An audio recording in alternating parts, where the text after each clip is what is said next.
on y Oui, arrive. sur le 7. En quoi cet amendement est contraire à la Constitution? Parce que c'est l'argument qu'on m'a servi. Est-ce que Monsieur le ministre veut me dire en quoi l'amendement qui consiste à dire qu'on retire le titre de séjour spécifique à Mayotte est contraire à la Constitution? C'est-à-dire qu'on donne un titre de séjour pour quelqu'un qui vient à Mayotte, on l'enferme à Mayotte, cette cocotte dont a parlé le président Mélenchon tout à l'heure, et on s'étonne que ça explose.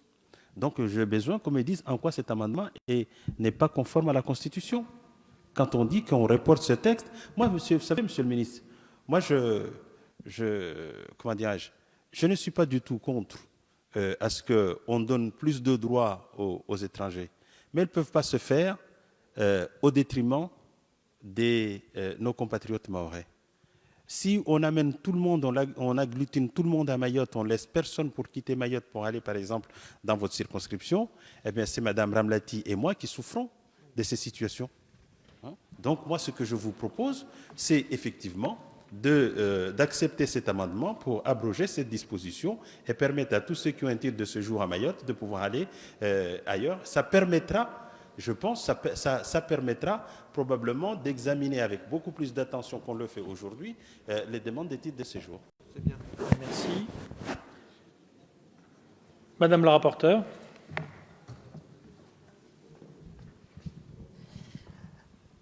Mon cher Mansour, comme tu l'as dit, j'avais co-signé cet amendement. J'avais co-signé cet amendement au... Non, mais on est là, on l'a dit dès le départ, je l'ai exprimé, qu'on était là pour corriger une erreur, de façon à ce qu'on puisse rentrer dès le 1er mars 2019, qu'on rétablisse les 5 jours. Et c'est pour avoir un vote conforme avec le Sénat. Donc c'est pour ça que j'ai dit qu'on n'allait pas ouvrir, on va pas ouvrir d'autres débats sur Mayotte. Vous savez que je suis sensible à tout ça, à titre personnel.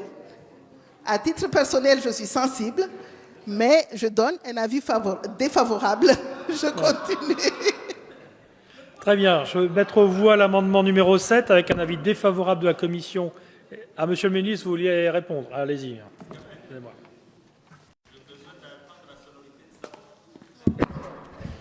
Je me sens obligé d'apporter une réponse détaillée à monsieur le député comme il le demande. Alors, sur l'amendement numéro 7, le problème, je reviendrai sur les autres. Je vais vous donner une réponse sur les 4 autres amendements, si vous me le permettez. Vous donner une réponse qui est celle du gouvernement et justifier l'avis défavorable, à la fois au regard de la CEDH, de la Constitution et de la directive. Donc, sur l'amendement numéro 7, donc sur ce titre de séjour, le problème n'est pas un problème de constitutionnalité, mais c'est un problème d'attractivité que cela risquerait de créer, et donc à des afflux importants. Donc il y a un problème pratique qui fait que le gouvernement émet un avis défavorable. Concernant le reste des amendements, sur la possibilité la possibilité d'adapter l'application de la CEDH en fonction des nécessités locales. La CEDH interprète la nécessité locale comme ne permettant pas d'invalider l'application de la Convention. Donc ça, nous avons une jurisprudence de 1995 en ce sens, dans une décision Pierrement contre France. Et donc on ne pourrait pas prendre argument des nécessités locales pour porter atteinte au regroupement familial. Premier point. Concernant la directive, elle ne nous permet pas, en tout état de cause, de prévoir un délai plus long que le délai de 24 mois. Par ailleurs, donc, il est impossible de lever l'application impossible de lever l'application du regroupement familial. Donc voilà pour ce qui est de la directive. Et enfin, concernant la constitutionnalité, donc si on augmente le délai, on porte atteinte donc au droit même du regroupement fondamental. Et ça a été jugé donc dans une décision du Conseil constitutionnel en 1993. Voilà, donc c'est pour l'ensemble de ces motifs. Donc je justifie ma position, monsieur le député, et le gouvernement a donc un avis défavorable. Mais il ne reste plus que l'amendement numéro 7 au vote. Allez, monsieur Lecoq.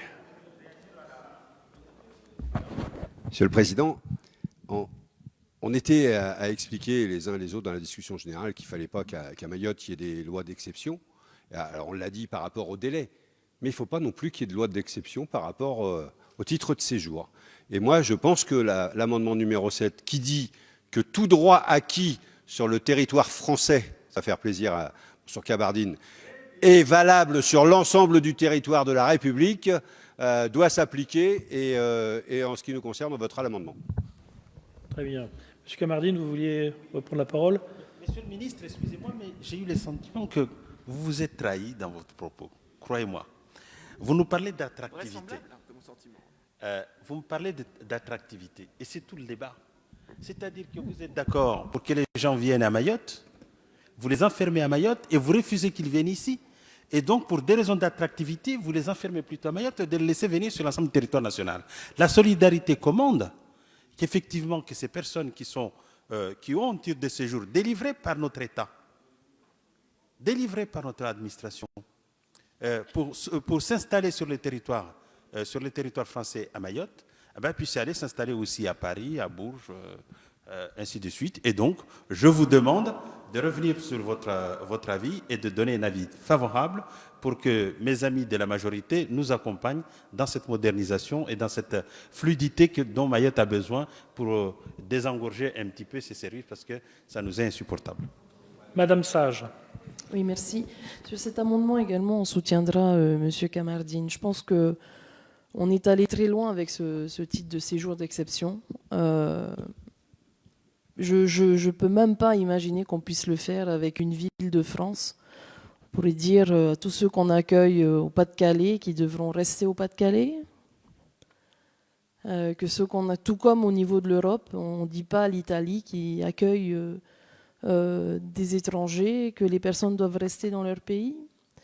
Faire ça à Mayotte, c'est effectivement très contradictoire avec tout le reste. Que l'on puisse réguler la procédure d'entrée sur le territoire, parce qu'on comprend qu'il y a une question de moyens aussi qui est nécessaire.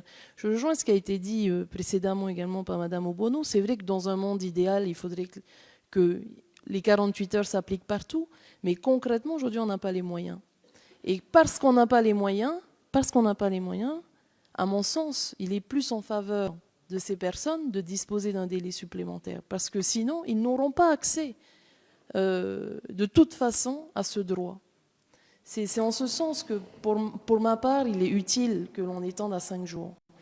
Mais là, pour le coup, sur cet amendement, vraiment, bon, c'est vrai qu'on ne réouvre pas le débat aujourd'hui, on est sur une PPL qui est ciblée sur ces délais, mais évidemment qu'on ne peut pas passer à côté de ces débats de fond sur ce qu'on a fait, ce titre de séjour d'exception. Donc nous, on soutiendra cet amendement, comme quelques-uns des précédents, parce que je crois quand même qu'il faut aller au bout de la réflexion.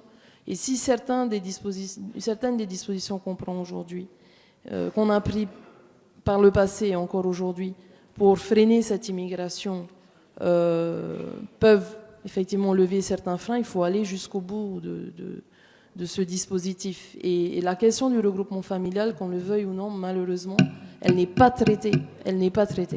Donc 5 ans d'exception pour Mayotte, c'est possible, comme on le fait sur les délais, comme on le fait sur d'autres dispositifs. Il ne faut pas dire, dans certains cas, c'est inconstitutionnel, et dans d'autres, il n'y a pas de souci. En vérité, tout peut s'adapter au regard de la situation particulière de Mayotte. Merci. Je vais mettre aux voix cet amendement qui a eu un avis défavorable de la Commission, un avis défavorable du gouvernement. Qui est pour ?